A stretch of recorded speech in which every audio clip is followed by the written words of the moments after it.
Eto kasi, nasa na yung kay Dandan. Dito muna tayo, ya. Matapos lecturean pa raw ang dating Pangulong si Rodrigo Duterte. Former actor turned politician, Congressman Dan Fernandez, tinawag na wala raw hiya ng maraming netizen. Saan ka raw ba nakakita na ang dating aktor pa raw ang nangaral sa prosecutor, mayor at dating presidenteng si Rodrigo Duterte? Yun na nga yung masama dun no? Ay, mamaya, papakita ko sa inyo kung ano yung kinakagalit ni Dan Fernandez sa mga Duterte, Magugulat kayo dito. Papasilip ko kaya sa inyo saglit. Ito. Ay, hindi na. Basta about sa droga, ha? Ay, nakakabobo lang talaga din isipin na isang mayor, isang attorney, isang abogado, isang dating congressman, dating presidente, ang tuturuan ng isang artista na nagmula sa pagka-mayor at naging congressman. Ganun kalala ang kalakaran dyan sa House of Representatives. Kasi isipin nyo maigi, kahit na ikaw yung may kapangyarihan dun, ikaw yung batas dun sa isang pagpupulong, hindi mo pa rin, wala ka pa rin karapatan na para turuan at manduan yung ganong tao na katulad ni PRRD. Kasi hanggat hindi mo na dadaanan yung pinagdaanan ng isang tao, hanggat hindi mo nagawa yung nagawa niya, wala kang karapatan na para pagsabihan yun. Totoo yan. Hindi ko naman siya dinadown ng gusto si Dan Fernandez, no? Hindi ko rin dinadown na porket artista lang siya. Tapos tututusin, pag artista, mataas ang tingin natin, di ba? Pero, katulad niya ni, tignan nyo na lang si Senator Robin. Never nagsalita si Senator Robin ng mga ganitong pahayag ni Dan Fernandez. Although, totoo naman, magkaiba sila. Nandun na tayo sa point na yon. Pero kung iisipin nyo maigi, sino ka para magsalita kay PRRD ng ganyan? Nilecturean mo yung dating Pangulo, isang attorney, isang dating congressman, dating mayor. Ano ka? Matapos ang naging hearing ng Quad Committee kung saan patuloy na dinidinig ang mga aligasyon patungkol sa di umano'y extrajudicial killing sa panahon ng dating Pangulo. Hindi raw makapaniwala ang maraming nakapanood ng hearing na ito kung saan tila sinusubukan parang usoplahin ni Dan Fernandez ang mga nooy paliwanag ng dating Pangulo kung bakit naaayon sa kanyang polisiya ang pagpapatupad ng drug on war. Sa kanyang naging speech, sinabi mismo ng dating Pangulo na tila wala raw sa lugar ang ilang mga lawmaker o parte ng Quad Committee na siyang kine-question ang kanyang polisiya kung bakit nito pinatupad ang kontra-illegal na droga. Sa kanyang naging pananalita, sinabi mismo ni President Duterte na aakuin niya ang lahat ng mga di umano'y ibinibintang sa kapulisan na nangyari sa kanyang termino, maging ang pagpatay raw sa mga di umano'y inosenteng tao.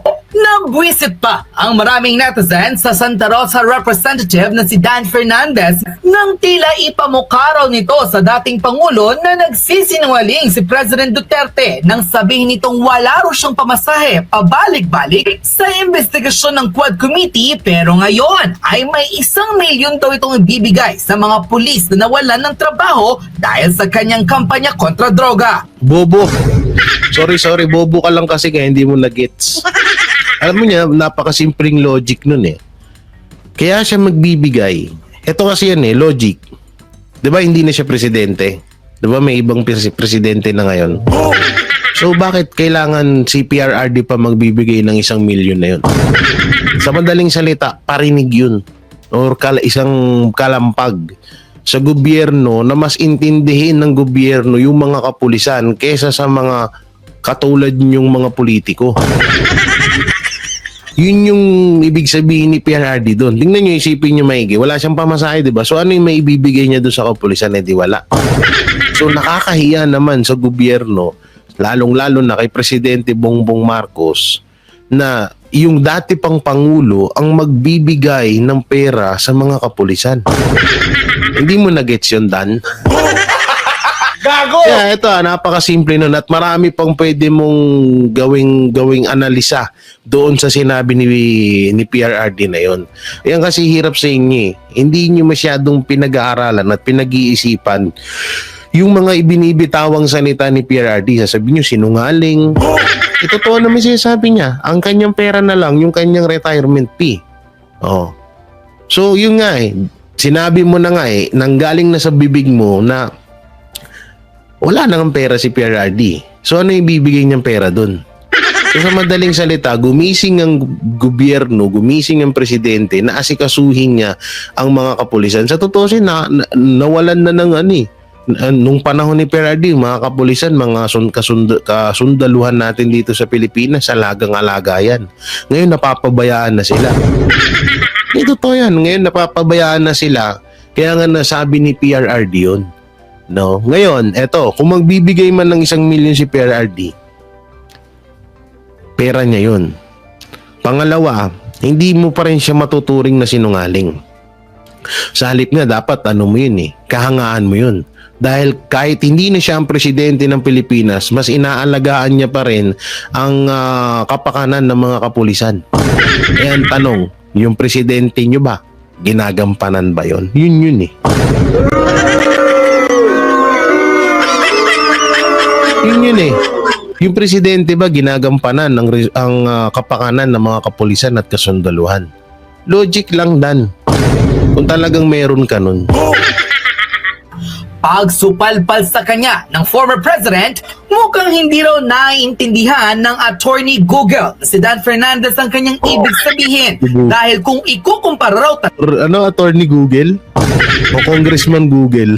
Talaga, sa yaman ng mga kongresista, mas mahirap raw talaga ang dating Pangulo. Ngunit kung ito naman ay para sa mga kapulisan na nagserbisyo sa kanyang termino, gagawin niya raw manghingi sa iba't ibang tao, matugunan lang ang mga pangangailangan nito.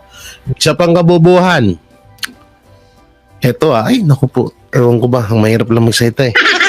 Ito pa, isang kabobohan, Dan. At sa mga supporters ni Dan dyan.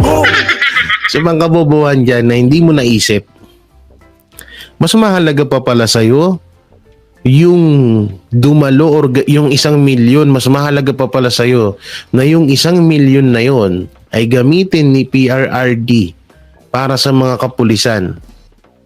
Or mas mahalaga pa pala sa'yo na gamitin yung 1 milyon na yun, na gamitin sa pamasahe, sa hearing na ninyo, na paulit-ulit at napakawalang kwenta. Mas mahalaga pa pala sa'yo yun. So ibig sabihin, katulad ka rin ng presidente mo, na walang pagmamahal sa mga kapulisan natin. Ganun pala. Ang galing mo. Dito na raw napikon at hindi nakasigot si Dan Fernandez na siyang hanggang ngayon pinagpepiestahan ng maraming netizen. Narito't panoorin ng full. Ito, speaking of pinagpepiestahan, ito yung sanhi niyan. Bakit naging ganito si Dan Fernandez? Ito, pakita na natin, ha? Okay, yan. Kung makikita nyo, dito tayo. Yan. Bali, eto source ang nag-post po nito ay hindi tayo. Ang nag-post po nito ay DYRD buhot ang kasatigan. Hindi ko alam kung anong ibig sabihin nun. Eto breaking news. Eto August 7, 2016. Yan 2016 po, lakihan natin. Yan. Yan August 17, may kita nyo na nasa araw natin, lakihan mo yung araw natin. August 7, 2016, ang post na ito. Breaking news, Duterte names officials allegedly involved in drug trade. Ito listen below are all the official as read by Duterte. So ngayon, sino ang isa sa mga officials na involved sa drug trade? At dito sa baba, makikita natin ang pangalan, hindi na natin malakihan, ang pangalan Mayor Vicente Amante, San Pablo City, Laguna. So sino tong Mayor Vicente Amante na to? na naging mayor ng San Pablo, Laguna. So eto, katandem ni Dan Fernandez, nasa narcolis ang asawa.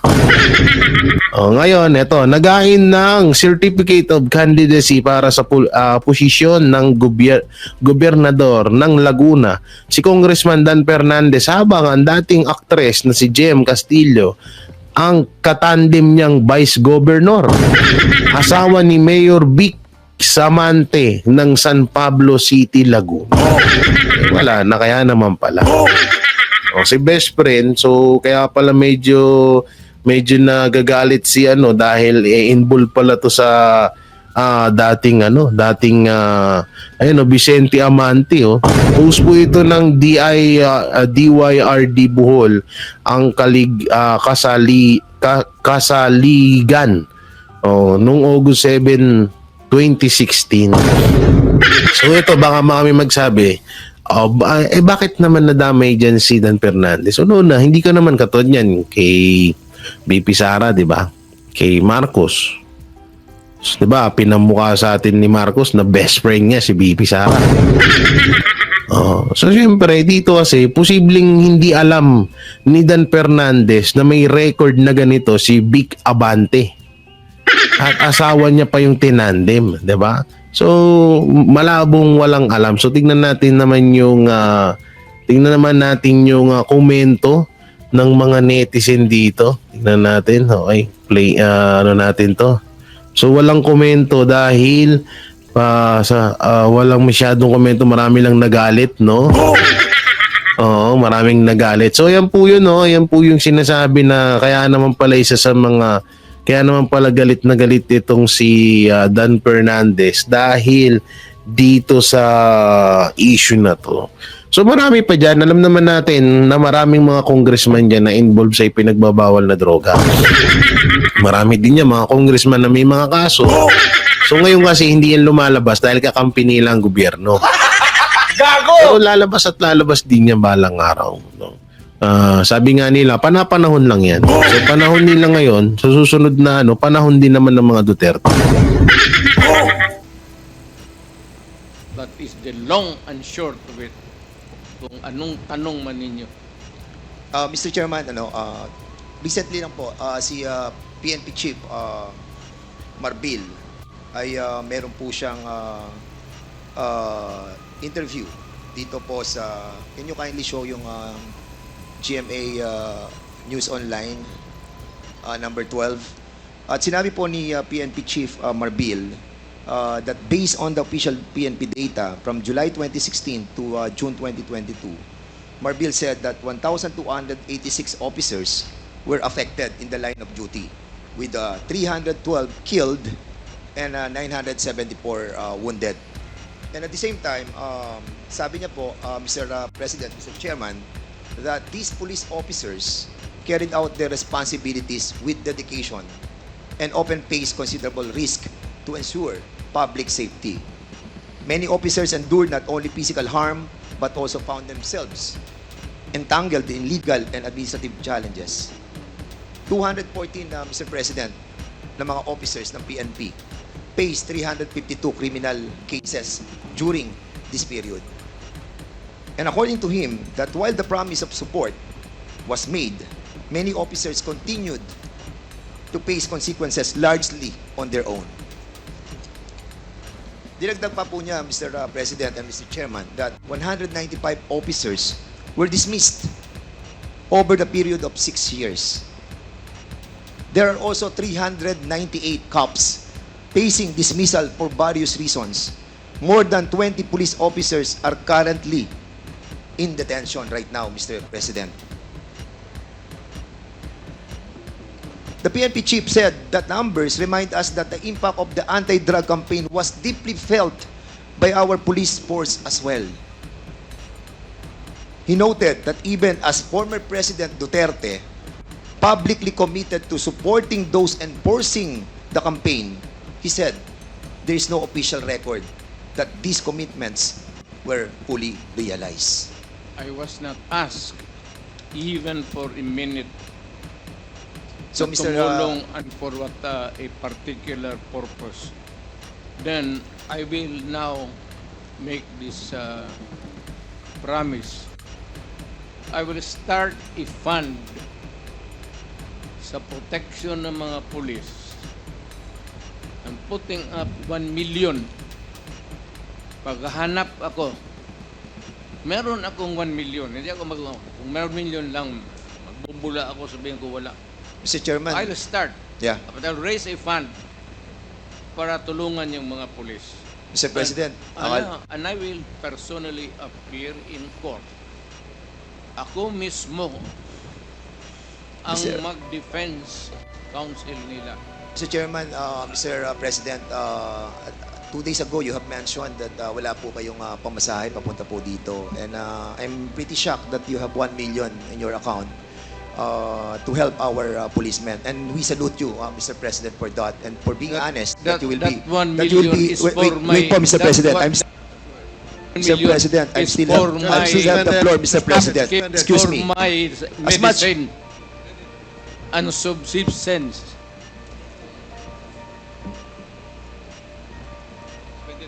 No, suspended tayo, suspended.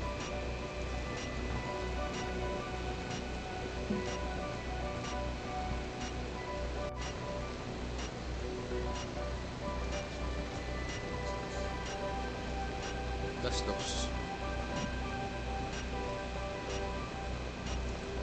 Hearing resumed. Again, let me remind everybody to please calm down.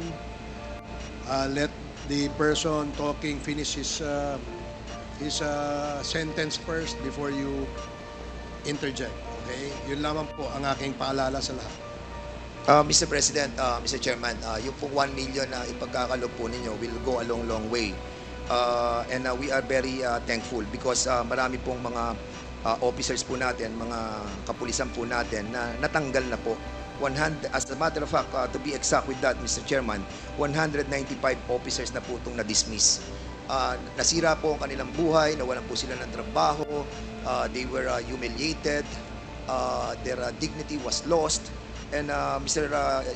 Chairman, Mr. President, that 1 million will go a long, long way. I will hand to you the 1 million Point of order, Mr. Chairman. before this. Point of order, Mr. Chairman. What is the rule that was violated? What is the point of order of Congressman The Padman? former president is speaking without the recognition of the chairman. And please, Mr. President, former president, you know the rules. It was read by Chairman Akop. And being a former congressman, you know the internal rules. Let the members of this committee finish the question before answering. That's my first point of order, Mr. Chairman. And I hope the former president understand. Nakalimutan The rules. ko na yun. Yung rules na yun. Oh, now, I now want you. Hindi Pinapaalala ko po. I'm not, Now again, I am Mr. not- Chairman. Chairman, Hearing suspended. the former president is Hearing speaking. suspended.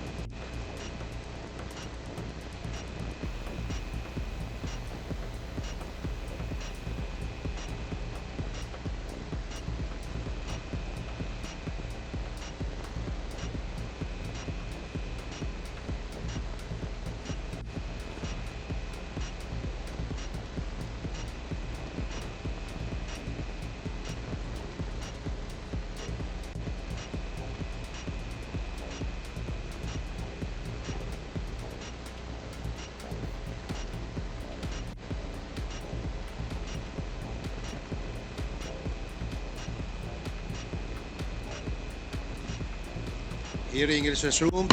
Before I allow everybody to speak, please be reminded, mga kasama, mga resource persons, to always address the chairperson when you want to speak and wait for the chair to recognize you. Para ho maganda yung communication, yung palitan po ng ating komunikasyon. Mahirap po kasi na nag-uunahan tayo magsalita, dadating po sa punto, nagtataasan na ho tayo ng boses, ayaw naman po nating mangyari yan because napaka maselan at napaka-importante nitong ating pinag-uusapan. I do request from our resource person to please address the chair first before we speak. And the same as well to the members. Now, please, address the chair. Let me be the traffic enforcer here para malinaw at maayos ang ating hearing sa ngayong umaga. So I hope that I made myself clear, and I'd like to ask Congressman Paduano to please proceed. Hindi, Mr. Chairman, just a short manifestation lang po. Kasi po, before we start the interpellation, malinaw po na it was discussed to all resource persons and even to the members, the rules in this committee. And the former president is keep on violating that rules. Sabi ko na nga, he was then a former congressman and he knows the rules. Please respect this committee, Mr. President.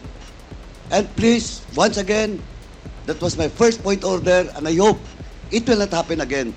Please wait for the recognition of the chairman before you speak. Thank you, Mr. Chairman. Thank you, Congressman Paduano. Your manifestation Mr. is noted. Chairman. Now we will now proceed with Congressman Dan Yes. Fernandez. Mr. Chairman. Wait for the chair to recognize you first, please. I'm sorry, Mr. Chairman. Ulitin Sige po, Okay, okay. please wait for the chair to recognize you before you speak. Now you are recognized, Congressman Dan Thank you, Fernandez. Mr. Chairman. Mr. Chairman, ang nabanggit po dito ay 195 officers were dismissed over the 6-year period. Ang tanong ko po, Mr. President, bakit ngayon nyo lang po ipagkakaloob yung 1 million samantalang na-dismiss na po ito pong 195 officers? I do not have the records. Sir, Wala po. hindi ako Polcom. So, hindi ko alam yan. But being the former president, sir, you have this I know that capacity. some policemen were dismissed. Because it was promised by you that you will, sabi niyo po ay sagot niyo silang lahat. But unfortunately, ito po nga po, nakita po natin, nagre-react na po ang PNP. And ang feeling po nila ay they were left alone, Well, Mr. President. if you're citing the records, then I would admit it. Na yun, totoo yan. Yes, I agree with that. Walang problema. Sinabi mo eh.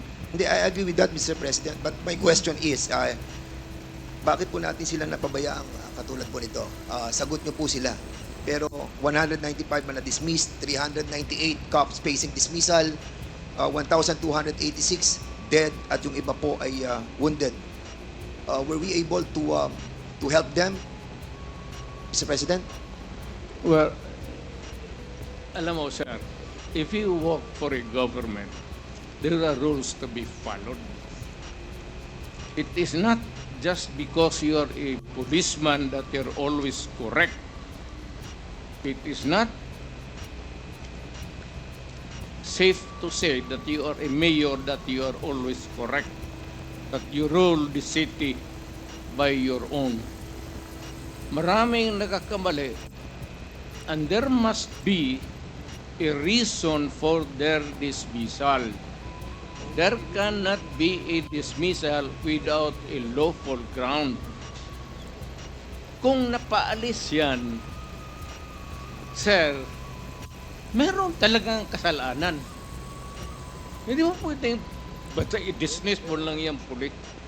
But Mr. President, you Pero ako, pro-police talaga ako. Yes. Pinoprotektahan ko talaga ang police. I understand, Mr. President.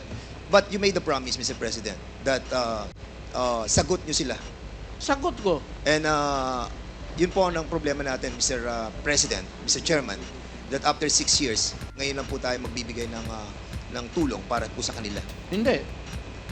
The record will show, Mr. President. Hindi mo, yan ang record. Hindi, walang record ng bigas, pati pera No, Mr. na President. binigay ko What sa I'm trying to pamilya say, nila.